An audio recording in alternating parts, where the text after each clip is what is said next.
Semuanya kita diajarkan terus dari kecil bagaimana cara pengenalan terhadap Allah Subhanahu wa taala, bagaimana cara pengenalan terhadap Tuhan. Akan tetapi pengenalan seperti yang kita dengar, seperti yang kita lihat, yang kita terjun di masyarakat pada akhir zaman ini, pada saat sekarang ini, itu miris, saudara-saudara, miris sekali. Bahkan ketika pengenalan kepada anak-anak kita, kepada tetangga-tetangga kita, kepada keluarga-keluarga kita, bahkan itu pengenalannya bahwa Allah itu ada, duduk di singgasana seperti duduk di kursi, tapi bukan seperti duduknya manusia. Ini adalah kaum-kaum mujassimah. Ini adalah kaum-kaum yang menyerupakan Allah. Ini adalah kaum-kaum yang mengatakan seolah-olah Allah itu duduk di atas kursi. Sebenarnya ini adalah satu paham yang keliru dalam menafsirkan suatu ayat Al-Quran. Ar-Rahman alal arsis tawa. Maka dikatakan ars inilah yang menjadi kendala, saudara-saudara. Maka perlu diketahui aras itu meliputi langit dan bumi. Kemudian dikatakan di situ Ar-Rahman meliputi aras. Kalau kita singkat, aras itu adalah alam semesta, baik itu pada makrokosmos, alam besar, maupun mikrokosmos. Kalau kita taruh ke diri di mikro ini dari ujung rambut sampai ujung kaki itu adalah aras. Kemudian Ar-Rahman itu adalah ruhani, Nur Muhammad Sallallahu Alaihi Wasallam. Nah, kemudian di balik Ar-Rahman itu adalah rahmatnya Allah, rahmatullah. Nah, kemudian sifat Rahman Rahimnya, Rahim itu ibarat aras, ibarat alam semesta ini, jagat ini, jagat maya pada itu rohimnya, terbit daripada rohmannya itu kasih sayangnya, itu ruhnya, ruh semesta alam atau Nur Muhammad. Nah, sifat Rahman Rahim ini terbit daripada rahmatullah, yaitu nur daripada zat Allah Subhanahu wa taala. Maka ini sangat miris, sangat miris. Betapa banyak dari kita yang meyakini kita tidak usah tunjuk-tunjuk ke sana kemari. Kita ini berbicara menghakimi diri kita. Kita berkaca diri kita, tidak kita tunjuk-tunjuk. Yang penting ini proses pengenalan diri ini perenungan bagi kita. Apakah anak kita ingin diajarkan seperti itu terus? Oh, jangan kamu ajarkan ma'rifat yang seperti kamu ajarkan. Minimal begini-begini. Minimalnya itu ya sifat 20. Minimalnya itu dikasih tahu 7 sifat ma'ani. Jangan itu terus Tuhan ada di aras. Kasihan, nanti berlanjut. Apalagi di sekolah-sekolah sekarang.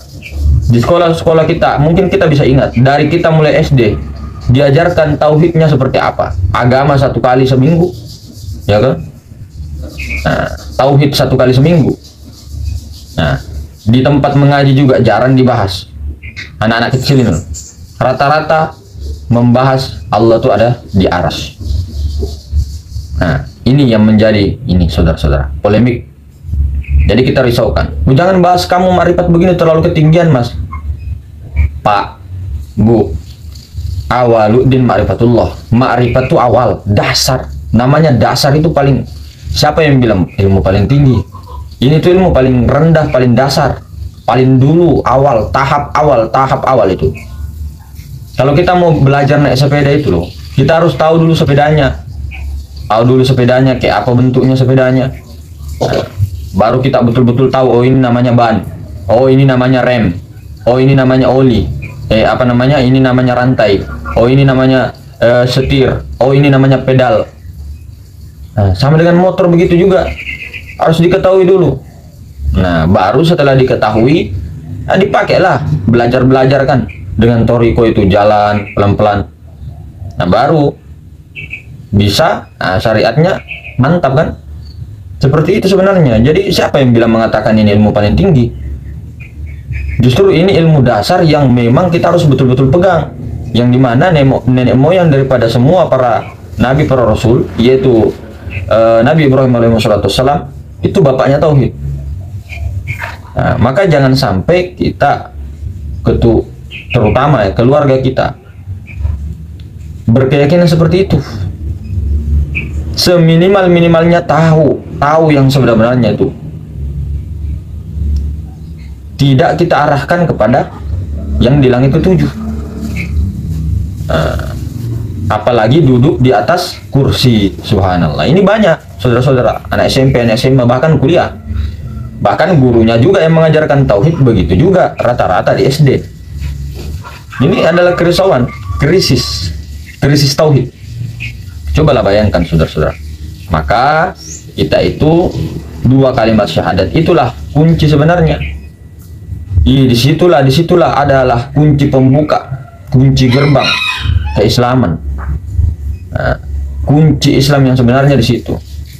Maka dengar-dengar daripada kisahnya Sayyidina Ali. Sayyidina Ali ini sudah 6 tahun umurnya itu sudah Islam. Nah, kalau kita Islam apa? Islam itu tututan kan? Sempurna. Nah, Sayyidina Ali umurnya 6 tahun itu sudah Islam secara sempurna, mulai dari syahadatnya itu sempurna, penyaksiannya, tauhidnya itu, pengenalannya. Nah, di situ Sayyidina Ali itu. Kemudian beberapa sahabat-sahabat lainnya. Nah, kita sekarang diajarkan kebalik. Nah, inilah yang menjadi kerisauan. Kalaupun juga kebalik, jangan kita inikan tauhid ini, jangan kita kendor-kendorkan. Ini hak saudara-saudara. Makanya yang kita bilang itu jangan ceritakan yang rasanya pengalaman spiritualnya, mabuk-mabuknya itu loh, itu yang jangan diceritakan. Kalau untuk tauhid, siapa yang melarang? Surah Al-Ikhlas ada? Surah Al-Ikhlas ada? Ya. Kita berpegang sama surah Al-Ikhlas. Surah Al-Hadid ada ayat 3. Dan seluruh Al-Qur'an dari ayat surah pertama sampai surah terakhir An-Nas. Itu semua sebenarnya intinya itu untuk mengenalkan Allah. Nah, malaikat diutus kepada Rasulullah SAW. Rasulullah diutus hakikatnya ke muka bumi. Nur Muhammad diutus untuk sebagai rahmatan alamin ke muka bumi, hanya untuk mengenalkan Allah Ta'ala. Semua di muka bumi ini hanya untuk mengenal Allah. Kenapa kita ini sekarang kebalik? Banyak guru-guru hanya mengajarkan cara beribadah, cara ritual. Ini tidak salah, cara-caranya itu tidak salah. Tapi kebanyakan guru-guru sekarang mengajarkan cara beribadah, cara duduknya, cara takbirnya, ininya. Tapi cara mengenal Allah tidak dikasih tahu. Dan alhamdulillah dengan adanya kudro dan irodahnya Allah Ta'ala sengaja buka. Siapa yang bisa menentang? Mau dia sekelas apapun hebatnya, mau dia sekelas apapun kitabnya banyak di mana-mana, kalau Allah Ta'ala mau buka terbuka. Nggak bisa mau kau pusing 70 kali keliling pusing bagaimana caranya mengatasi ilmu tauhid ini tidak bisa tersebar. Nggak bisa saudara. Dan ini akan terus berlanjut sampai tidak akan padam gelora semangat jiwa-jiwa spiritual ini akan bangkit. Maka ini perlu dipikirkan bersama. Maka itulah dikatakan awaluddin ma'rifatullah, dasar. Maka itu tadi ya, betapa banyak di video-video yang lainnya sudah dijelaskan, sudah terang sebenarnya. Maka jujur saja sebenarnya ini tidak menjadi acuan ataupun tidak hanya mengatakan kita yang benar, tidak. Cuma jika mau diambil, jika tidak buang jauh-jauh. Begitu. Jadi untuk kerisauan ini kita bawa bersama ya, dan dengan la haula wala quwata illa billah. Bukan berarti la haula wala quwata illa billah kita tidak ngapa-ngapain, tidak. Begitu tadi.